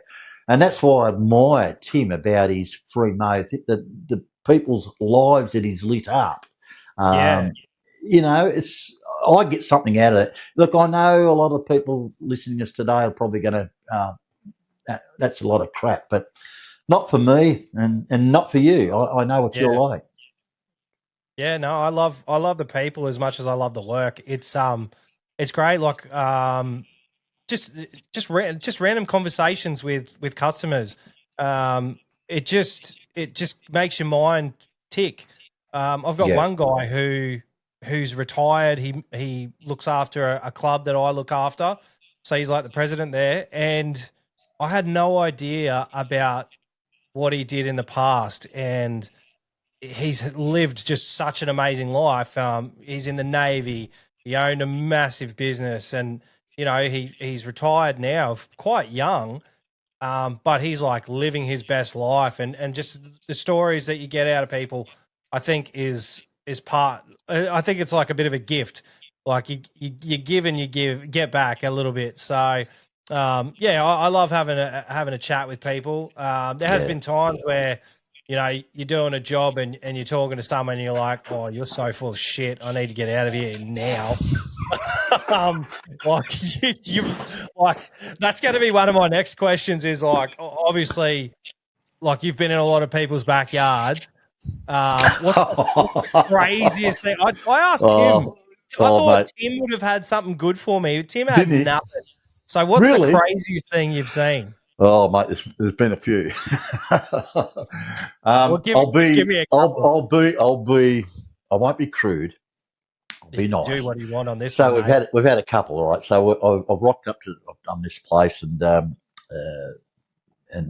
knocked on the door for the payment, and the little boys come out and said, "Mum's got a surprise for you inside." I said, "Has she?" I said, "I really only need money." No, Mum wants you and her together. I said, "Yeah, well, I think that's very nice, young fella, but I would rather the cash." He just turned around. He said, "My mum wants to root you." Whoa! Straight up. So I've gone, no. Wowzers, right. I think I ran. I didn't even take the money. I think I'm getting out of bed. The other time was I had this mansion, beautiful place, and the lady comes. She said, "Can you come inside and clean the fire pit out?" When you started, you just do everything. Yeah, did that. Yep. So next time I come back, she's out there having a spa, and she's gone around the back, and of course nothing there. And I go, "Whoa!" I'm sort of walked out. No, come and join me. Holy shit! I'm going. Mate, you're on fire. Mate, player, probably no player. I've been like there was the only thing I've got to compare to that is there was two drunk mums in a pool together and they asked me if I wanted to go for a swim. I fucking wanted to go for a swim, but not for what they wanted. That was when I first started. It was hot as fuck. I wanted to have a swim. But so they were shit-faced. I don't even think they should have been swimming, to be honest. But no, I haven't. I've had that's like I've had ones where I remember one lady. She lived near a railway line, and I was witnessing, pulled out a tiger snake with the whipper, and she went straight up and straight down. And she's running around, Kelly. She's running around. I said, "Give me a shove." And being a farm boy, I was just you're not supposed to kill them. I disposed of the snake. Let's put it that way. I mean, you've already whipped it. I don't think it's coming back from that. Well, mate, she was alive. It flicked it up, and it was dancing at me, and it was like, whoa! Holy shit! Oh my god, that would have got the arsehole snapping for sure. That's fiery. It was like a snake launch. I was like telling him I was on the 0-10 on the farm, and I ran over a bloody snake, and it flicked up and it flicked on the deck, and I've gone bloody one way. It shut off because it didn't even time to bloody flick. I just bolted off. That's when I would love it. That's when I would have really appreciated a stander at the time. But it's cruising through long grass. It'd kind of be nice being up on a tractor, but yes, I've been doing a few long grass things. Like we've got a property that we maintain. It's 35 acres, and there's a water mitigation area. And I've never in 2 years that I've maintained it, I've never been able to get on this section because of the amount of water that we've had over the last few years. So I finally got on it, and Dion was there with the V-Ride with me. So we smashed through this big patch and didn't see a single snake. Fell in a few holes. There was a few fucking trees that had been removed that we didn't know about. But the one thing I did see was kookaburras just dropping and taking off with snakes. And I was absolutely. Like, shit. Like, whoa, they're here. No, that's a fact. We had about 7 on the farm, and Mum used to feed them every day. And because when we lost the house, they sort of went away. And now the snakes are starting to come back. They are coming back. There's a few coming back now and again, but they are a big plus for snakes. Yeah, it's unbelievable. Yeah. And they're cool. Like it's I love the nature side of this business. It's that 35 acres, I can drive in and there's, hundreds of wallabies and, there's bunch of them with Joeys, and Yeah. it's pretty funny. Like the Joey, like my truck will come over the hill, and a Joey will try and get into a pouch, and it's like the mum's just taken off, half hanging out. Just looks like a fucking. They're just like melted together. I know. I've seen some big goannas there, and like kangaroos. There's like 25 horses across the lake, and it's just one thing that I love to do. Like, I like it more now because I'm getting a bit older, and like with everything in Ella, I plug my tunes in and I just sort of drift away. And it's good. It's lovely. About everything for a bit, and I just drop lines all through this property, and I just love it. It's just so relaxing to me to do that sort of thing, especially in the Goldilocks period. I don't know if you guys get one, but we get a Goldilocks period that might be 2-3 weeks where the temperature's perfect, the grass is growing at a like a steady rate, so you're not no dust. It doesn't last forever, but that Goldilocks period just gets me through the wild and woolly. Mate, 12 months of the year in Melbourne. Yeah. we had a hot one. We had a hot one today, mate. We had 25 degrees today. It was take the jumper off. Well, I was surprised. Like, we had a really good day for the expo. Like, every time I've been to Melbourne, that was sensational. Like last year, you would have gone, "Oh, Christ, what am I doing in Melbourne?" That was a shit day. That was 6 shocking, degrees at midday. What are you doing to it? You know what though? Last year, I haven't really spoken about it, but last year, every single show, whether it be at the start of the day or the end, there was a massive rainbow at every single show, and I was like, "That's the sign. That's a sign that we're doing the right thing." And someone's up there, mate, going good on your dad. Yeah. That's exactly right. Well, her bed is like just around the corner from where I am now, as big rainbow, and that was her thing. So I was like, this is a sign we're on the right track. And credit to you and Lou. Yep. Well, I mean, it's honestly, it's a credit to the whole industry, because if I can do something. It's got to start from somewhere, mate. Someone's got to start it. It's all like, someone's got to be there to start it, and you need a follower, and you've done it. Well, I hope it keeps its traction. We really do work hard behind the scenes. All the proposals are out to all of the brands that came last year, and it wasn't even out a day. And we had Bushranger, Ego sign up as platinum sponsors. And we had Skag not too far behind them. Like we've got stuff from Solo and Sylvan, and like everyone's site is just every year it's growing. So I mean, hopefully the numbers can grow with everybody's expectations. Like it's and I just love it because like, when else do grown men and women get to froth over things that could propel their business onto the next level? And but don't you love the women? I love. Don't you love the women in the business? Like I met a few people on the show, the women, what they're doing. They're really, because you know what, the best gardeners, the best lawn care operators are women, because of the attention to detail. They just do it so much better. Like my missus is saying, like I'll do, like our yard's pretty specky at the back, but my missus will come up with something that I've lacked the attention to detail, and women have got that. There was a young couple, and Mikey and Olive, Mikey's Garden Creek. And I just fell in love with them because they are so passionate. It's just starting out. Olive's doing a landscape design. She's going to bring that into the business. Mikey's out there, doing his trade with the business. And to see these couple just go together to make a business. And I just commented on one of their Facebooks the other day about how well they've done. To see how these young people now, it just blows my mind.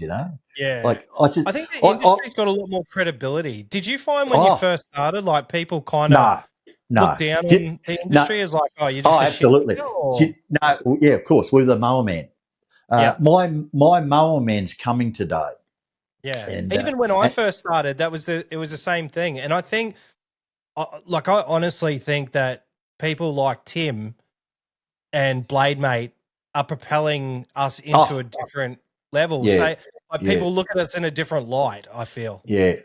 But I think what we've done is that we've now made it a business. We don't it's. I did a tube the other day about people don't regard us as a trade. That's irrelevant. We're a business. Whether we're a trade plumber, like there's a lot of tradies that look down at us, oh, I'm a trade plumber. You're shit, mate, because you can't even run your business. You can't even bloody pay your house off, or you've lost your business because you don't understand business principles. And I think that's more important than actually the job itself, to know how to communicate with the customers and know how to price and for profit and all that type of thing we talk about. But we have come up a long way, and it's because of our groups that we've made. It's because of our professionalism, and I reckon, like, I wished I had this, as I told you before, back in the 80s. Yeah. Mate, I would have been a multi-millionaire now. Yeah, look, when I jumped on YouTube, there was only Keith Kalfas and Brian from Brian's Lawn Maintenance was just starting. Yeah. And like, I had Ben bounce off. Yeah. But yeah, it's strange. Like we were lucky, really lucky that at that time there was that boom in mining, and my wife was on lots of mums groups because she was a new mum, and that helps a lot. Yeah, I reckon gyms has helped us a lot with the pricing. Yep. I reckon they've been like, I know a lot of people knock gyms, but look, gyms mowing is good, or franchise. I shouldn't say gym, but a franchise is good for people that want direction. It's a brand. They've got rules. You've got to comply with those rules, but it works. It works for some people. Look, Jim himself said he couldn't be a franchisee because he wants to be like, he's that type of person. But and I couldn't do that. I couldn't conform with their rules. You probably couldn't. But there's a lot of people that can, and they do well out of it. So, but they've done well because they brought our industry up. They're charging really good prices, and that's brought the industry up. See, backing out, even now, I was speaking to a young fella, and I said, I just say, always at the tip, how much you charging for a lawn? Oh, $30, mate. It should be 80. Like no, I couldn't charge that. I said, well, try it. I said that to a couple of guys, and do you know what? They've come back to me.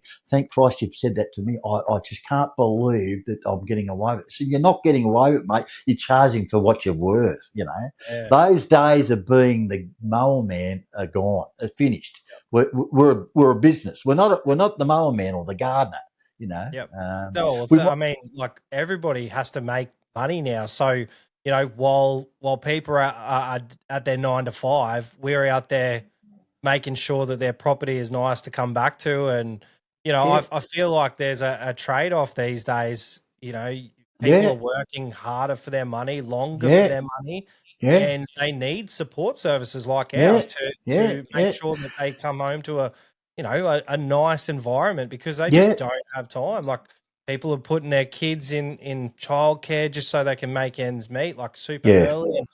And I feel time. I was very lucky. Like, I worked my guts out to make sure, like, well, realistically, we didn't have a choice. Like, Lou had to be a full-time carer. There was no NDIS, there was nothing like that. So, like the first, like I've said it before on this podcast, like, we used to pinch shit from my mother and father-in-law. Like, we used to steal like drinks and meat. Like, meat was a luxury.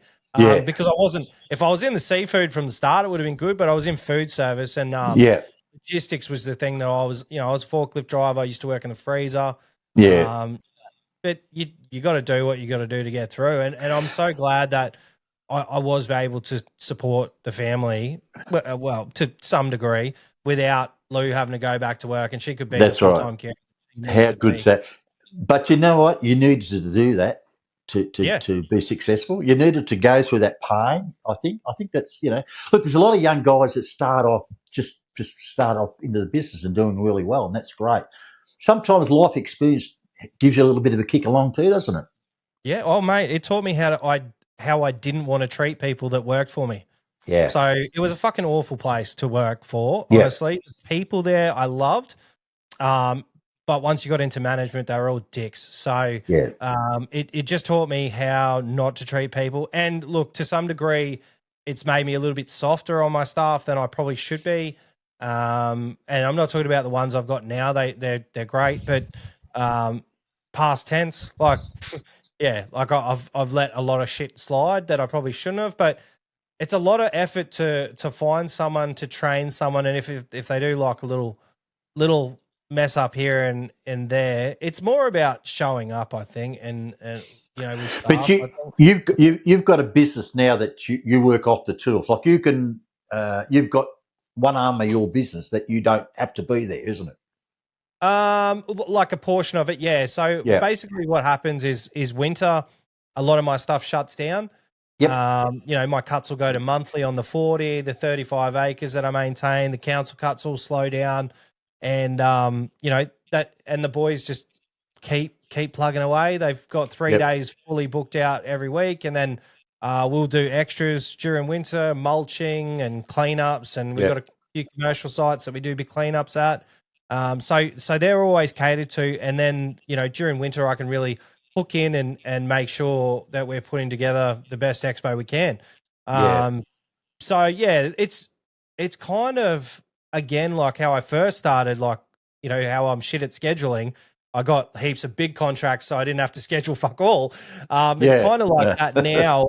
I've made my business work for me in the way that now I can do the expo. I'll have more time, and each year is like is a learning curve. Like we said before, like you never stop learning when you own your own business. And, I think that's a really important thing. Like you should always take life lessons and sort of assess them and sort of. Do you see yourself? Do you see yourself going the long journey? I don't know. That's something I wanted to ask you about. Like you obviously have done 40 years in the industry, and I've got bits and pieces that are pretty croaky on me right now. Like my neck, I've got one bung knee. I know I'm a fat fuck, so I need to lose a bit of weight. That's why I don't go to the doctors for any of my ailments. I know they're just gonna be like, "Oi, Braz, you're fat as fuck. Just get the truck scales out and we'll weigh you up and see how much you can lose." But I just, I don't know. I just, look, I don't know if I see long term in me. I think, a business owner, definitely. And I love cutting grass, so I think I'll probably do the same as you because I can only see the expo growing. So maybe like keeping those creamy ones and the ones I really love, and then just working a lot more on the expo. Yeah, look, that's the ideal, isn't it? Like a premium customer is not like a lot of people say. Oh, premium customer must be a big mansion, must be all that. Most of the time, they're probably the worst customer because they're very picky and they micromanage you. So a premium customer could be a simple. A lot of mine are weekly or fortnightly, right throughout the year. All my customers are at least 2 weekly or 1 weekly, right throughout the year, even through winter. Yep. It might be just a mow edge and blow and go. Had them 30, 40 years, some of them. Like all my commercials are 30, 20, 30 year pluses. So the premium customers in that they're reliable. It doesn't have to be, magnificent gardens and manors and, tutors and all that type of crap, But to work, I'm lucky because I've got the genes. My mum's 92. She's actually living with us now because of the farm, but so that's another story. But I'm lucky I've got the genes. All my family have been long livers, so I've been fortunate there. I've done one thing from day one. I've never pushed myself to the limit. Like I know a lot of guys that go up there and work 12 hours, 14 hours a day, working their ass off to get the money in, and they do well for the next couple of years. I see so many guys after 2 years just fall off. Their bodies break down. One thing I've always done is pace myself, make sure the body is there. If I'm not up to doing it, if I do a big hedging job, I'll have the next day off. All right, I'll lose money, but at least I'll be right for the next day after that to service my regular customers. So that's my philosophy. I'm 70. Look, I'll probably know another 5. I reckon I can go 75 easy. Not a problem. Not as what the customers I've got now.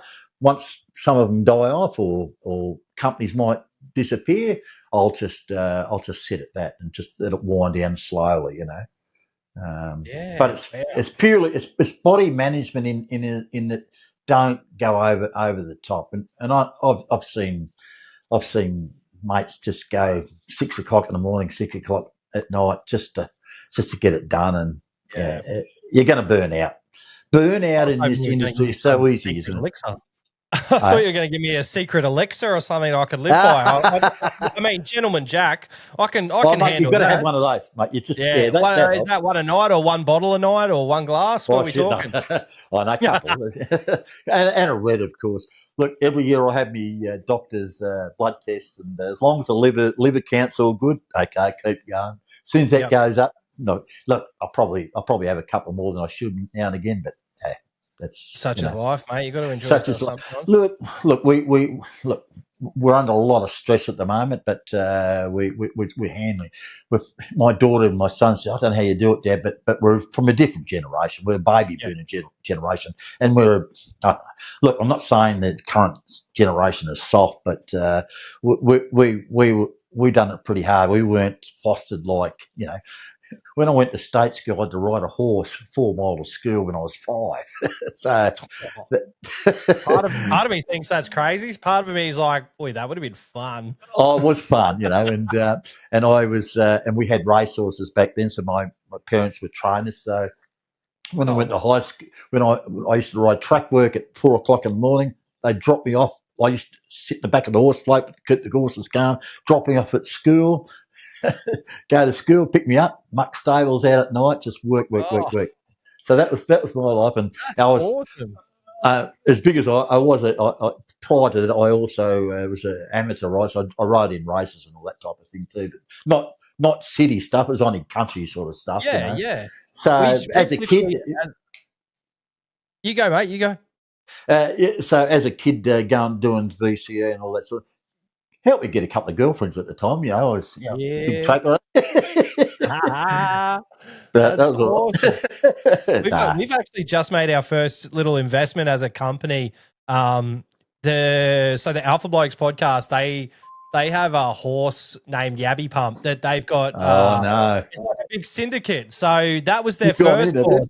Yeah, and Lou and I, we went up the Sunshine Coast to a friend's birthday, and we've had a few, and we were sitting around a fire. There's barely any internet reception, and their next horse was coming up, and I was like, Lou, look, I really want to do something unique. It means that we get to, I mean, the guys that own it, the Alpha Blokes crew, they also own an event company. It's a bunch of different podcasters and business people, and they have an event company. And I was like, look, if we get shares in this horse, that gives us an avenue to go to function. Exactly. And that networking. Gives us an avenue to network with people. And like I was shit-faced, and it was a really sensible thing that I was saying. So Lou was like, yeah, let's do it. And we bought a share for Louise, myself, and the 3 guys that are working for us currently. So if there is like a, if they do a race day or something, we have 3 shares. So we have 5 shares, so we can actually go, all of us, to the races. I can do my thing and network, and and it's fucking exciting. Like it's not, it hasn't run yet, but look, it's the most thrilling side of life. Owning a racehorse and going to the races, you know, I used to go to the races. We used to strap. We had horses that actually raced in town. We had one horse that never won a Group 1, but he was nutted by a horse called Sunline, which is one of the best horses going around, and he was nutted by that much. But we didn't own it. My dad trained it. He won back in the day. He won $1 million in wow. Held the course record at Caulfield for many, many years. But it was exciting just to go and watch him, you know, win, and, you know. So when you watch the Melbourne Cup and you saw Jamie Carl Mayhem, the girl rider that won the Melbourne Cup, the thrill, the excitement, you know, what they go through, it was just brilliant. It really is exciting. As I say, that horse we just trained it. So Dad only got, I think they get 10% of the wings, but he was happy with that. But just to go, even if it's a country horse, to go and that's what my wife and I, we went. I said, "What? It's so expensive. You go and buy a horse, like hundreds of thousands of dollars to buy a decent horse, trainer fees. They're not cheap, you know. $180,000 to buy. And That's the training fees.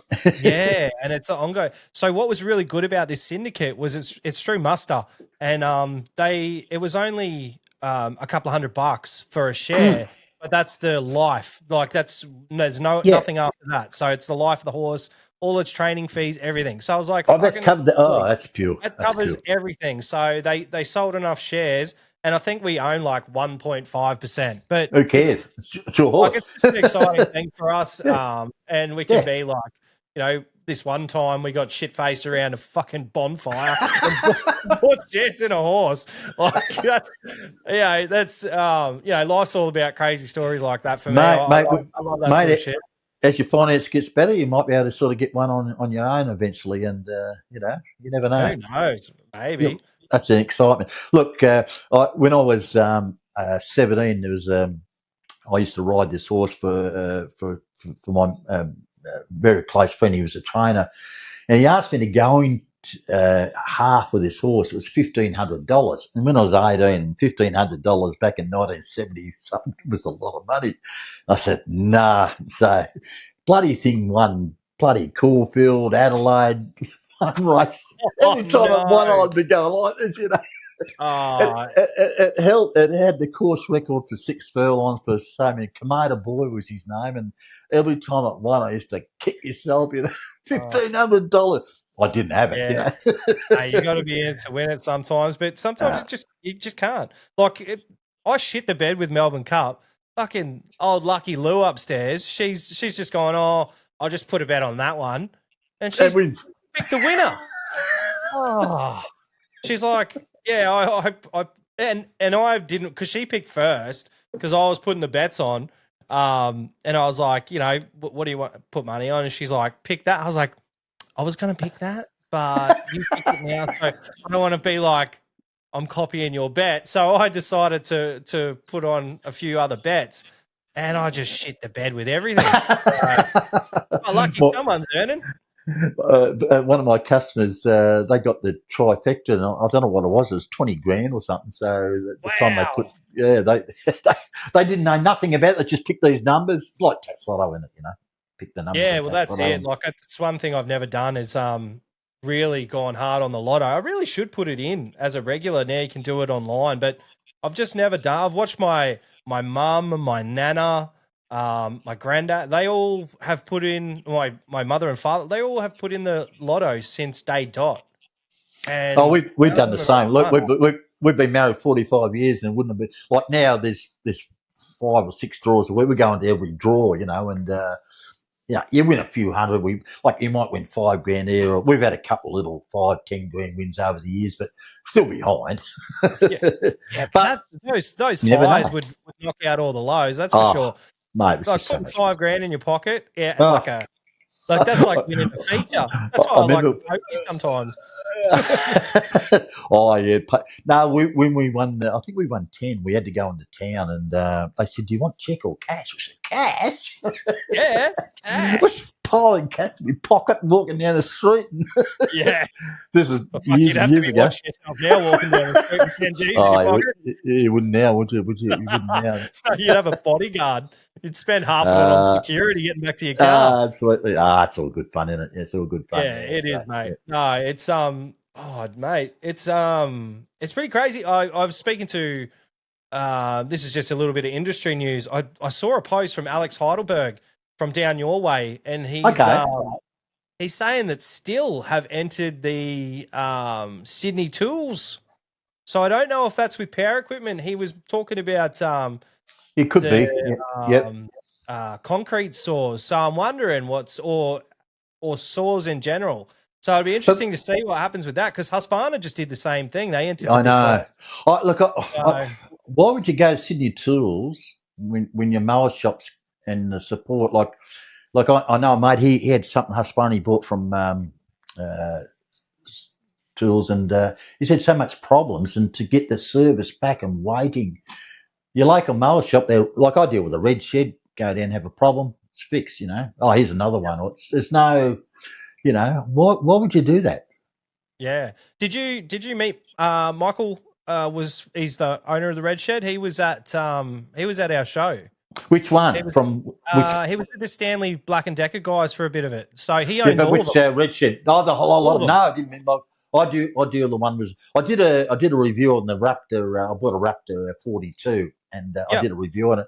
And the Red Shed said, "Oh, can we use your tube for our promotions?" I said, "Yeah, no worries." Very good. It was good. So the next time I went in, I wanted some blades for the stick edge, and they said, so, thank you. Very nice. That's awesome. No, they bloody well should. I probably. She said, we actually sold a few on your video. I said, well, good. Really?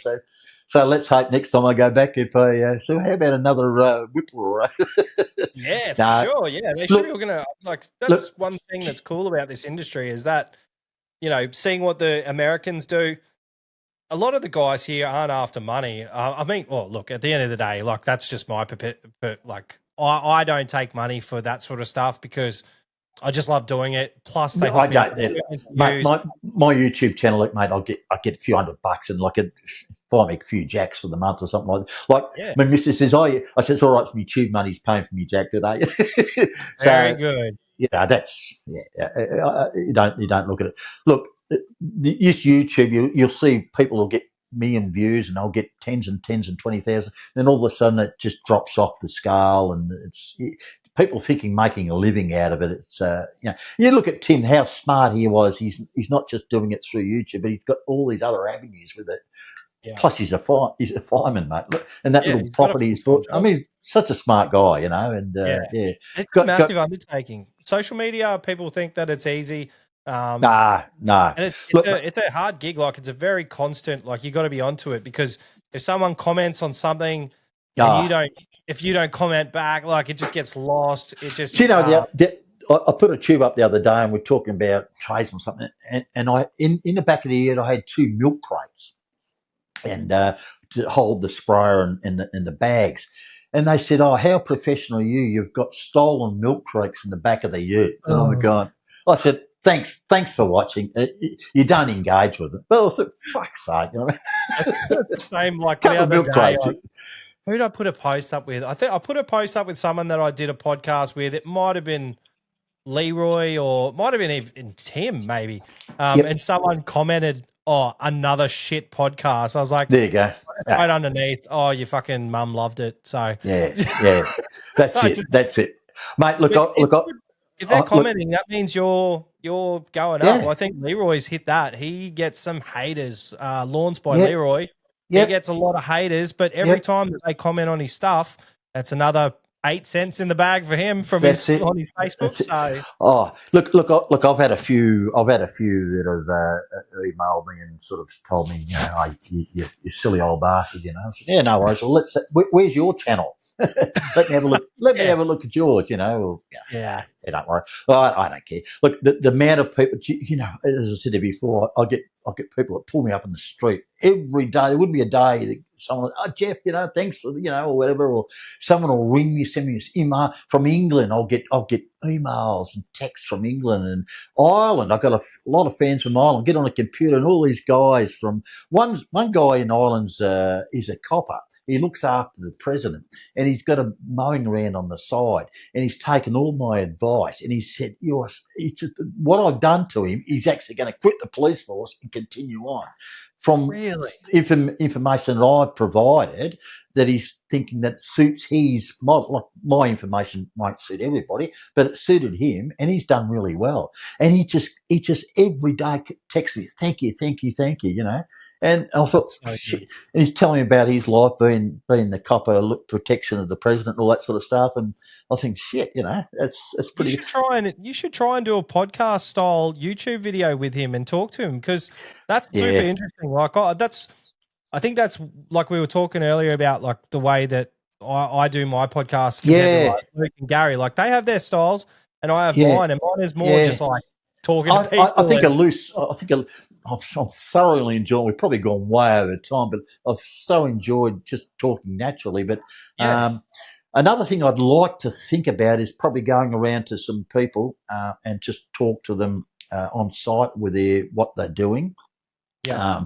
My number one fan, of course, is Steve Terrell. He's me number one fan. When we went to the LEE thing out. Me and Steve walked around and around and around and around. I reckon I probably should have talked to a lot more people. I was just talking to Steve so much right through that, it's just such a, we just clicked. Unfortunately, I couldn't stay that night. And I think he ended up at the casino. I'm glad I did because I could have ended up in trouble. But no, look, he's a top guy. To know Steve's life, you've got to really appreciate that he's one out of the box actually. Yeah, that's so cool. Like I honestly, that's the whole reason. As much as I love equipment. And like even today, like I spoke to one of the dudes from Briggs and Stratton because I knew I was doing a podcast and I thought, I'll just see because there's a new 32-inch Ferris that's coming to market. So it was announced at the GIE and I was like, maybe I should find out when it's coming to Australia. So apparently it's coming to Australia. There's going to be demos. And I was like, fuck, I just spoke to this guy about like a ton of other stuff. And then I was like, I thought I'd better ask about this. And I found out that they're moving premises up here in Brisbane and all this shit. And I'm like, the equipment I love. The people I love more. Oh, it's better. But with the equipment, it's just so much of it. It's just like back in our day, there was Honda, there was bugger all. There wasn't much selection. But now, God, if I was starting out, I don't know how when you're starting out, what am I going to do? Am I going to go battery? Am I going to petrol? Which brand am I going to go for? Like, what do you do? It must be so confusing when you're starting out to pick the right thing. You come to the Lawn and Land Equip Expo and you have a look at all of it and then see who gives you the best price. Well, to be honest. But you know what? The thing is where I reckon a lot of people go wrong is you've got to get the thing and you've got to go out and you've got to demo it. You've got to go out and actually use the thing. So many 100%. People go and buy something and they go there and they go, this is crap. Well, maybe you should have took it. And I remember going through that process. The dealer would say, we don't demo. All right, I'll go to the next dealer, see if he'll let me demo. Until one a demo, I won't buy it until I can use the thing, Yeah. There's a lot of people on LMCA that like they'll put up a post, they'll be like, who's used the Makita, blah, blah, blah, or who's used the Husqvarna, or who's used the Stihl and or an Ego or anything. Like they literally have dedicated people out there. Like Ego has a guy that roams around and he's got a truckload of stuff. Milwaukee has the same. Stihl, like they have Gary from Greenworks. Like everyone has it now. When I first started with Skag, they didn't have demos. Now they have pretty much one of every. I got the Jackal here right now. And I'm digging up my front yard and putting it in my backyard and like, it's just there's so many cool things out there now that like we take for granted. I think you definitely had to sort of scrape through where we're kind of gifted, and you just got to know that those gifts are there to be had and take advantage of them. Well, a mate of mine, he went battery and he got Cress, and he said, I don't know much about him. Guy from Cress come out, he had it for a week. He said, have it for a whole week. Did all his lawns work. Loves it. It suits him. It suits his, purpose. Very expensive, but he finds it good value for money.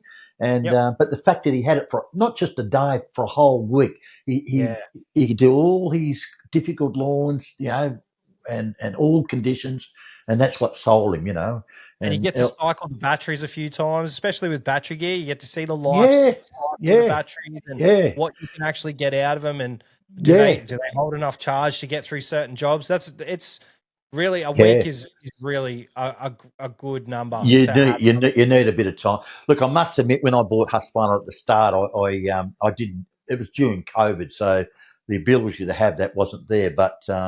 I've got batteries 5 years and they're still going. So I've been super impressed with Husqvarna. But I took a chance on Skag too. There was nothing but YouTube videos and word of mouth, and I was like, all right, like hope it works. I could go with something else, but I just rolled the dice, and honestly, again, the people that got talking to them.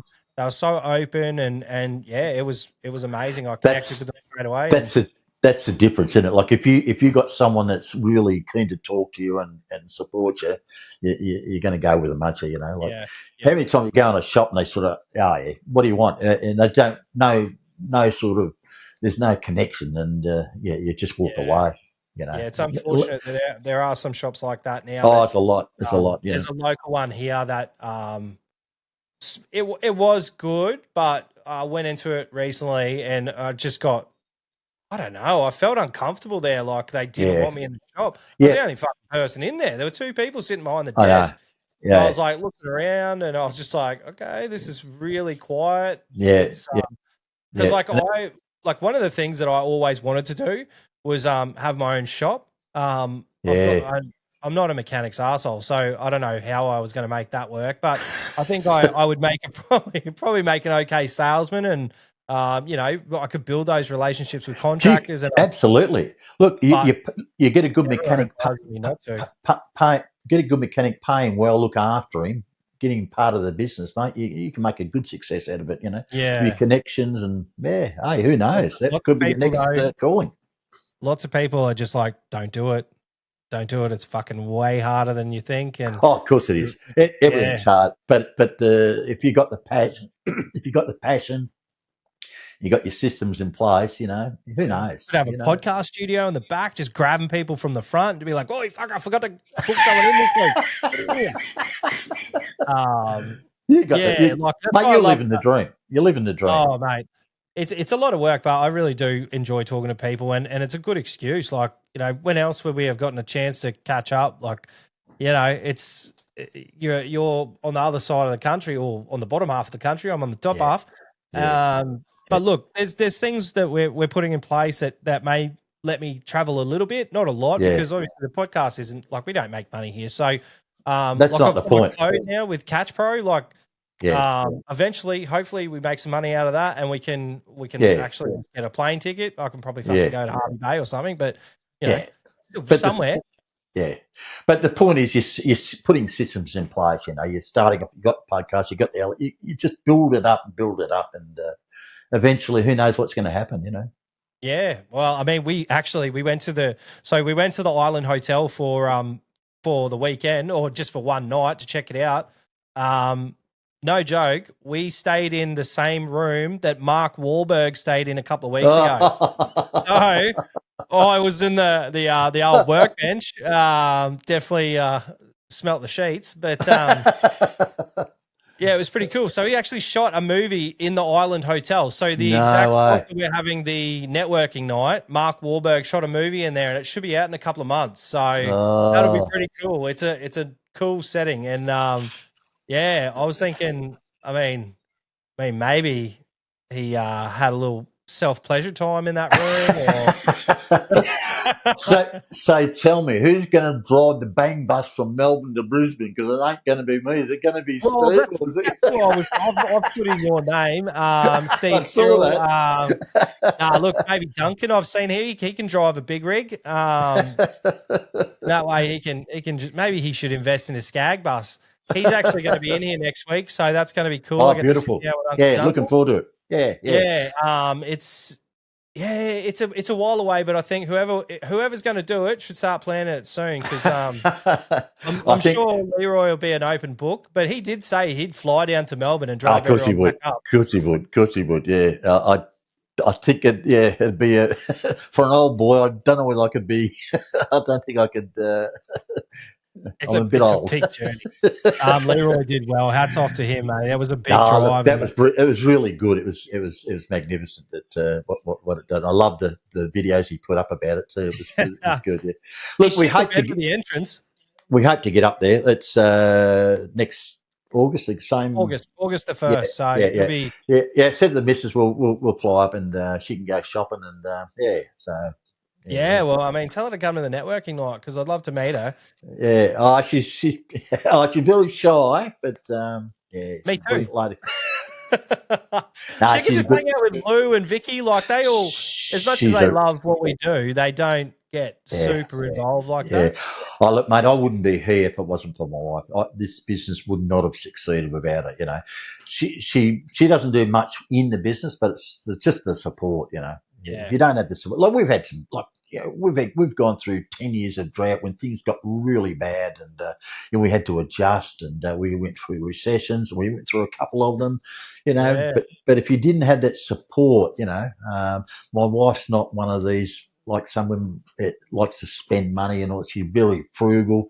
To get her to, she'll spend money on all the kids and everybody else but herself. That type of very unselfish type of person, And if it wasn't for her, I wouldn't have got through all this. I mean, you could say, "Oh, I'm good and I'm this, I'm that," but if you haven't got the partner behind you, mate, and I sort of have a bit of a giggle on some of the comments you see on Facebook, and you're thinking, you really haven't seen life yet. Wait till you go down the journey a bit of a long way, and you'll see what's really about. It's a bit more about being, gung ho and I'm the best. Modesty and humility is the essentials to your success, and you've got it. I hope I've got it, and there's a lot of other guys I've seen that got it. But if you haven't got it, mate, you're not going to make it. You've got it, mate. You've 100% got it. Mate, it's almost at the 2-hour mark. Oh, mate, we've got to go. We got to go. I'm wondering what's for dinner, and hopefully, mate, my gentleman Jack is empty, and I need one more before I have. I don't know what I'm going to get for tea. It's probably in the oven, cold, but mate, I've so much enjoyed this. You know what? I've did a few other podcasts. I know I'm great with Gary and with Luke. I really, really enjoyed that. But with you, it was just like I was really nervous about there too. And you're one. I'm going, Mrs. Gary, what do you feel? I said, I'm excited, because I think it's just like a general chat, and not thinking everyone's going to go, oh, look at this old silly old bugger and all that. But I know they're not. Like I just really enjoy the don't ever change the format. It's just natural. I was speaking to Lou, and I said, I'm actually super excited to talk to Geoff. Thank you. Thank you. It is, mate, what you've done is amazing, like with your YouTube and just your business in general. And like age has nothing to do with it. It's the way you present yourself, the way you carry yourself, the way you communicate with other people, and the way you're trying to lift up the industry. Thank you. It's amazing. Yeah. So, thank you. Mate, is there any last words you want people to Mate, just enjoy the journey. Just enjoy the journey, and all success for you guys. And it's all upwards, and mate, you're an absolute legend. Thanks, Geoff.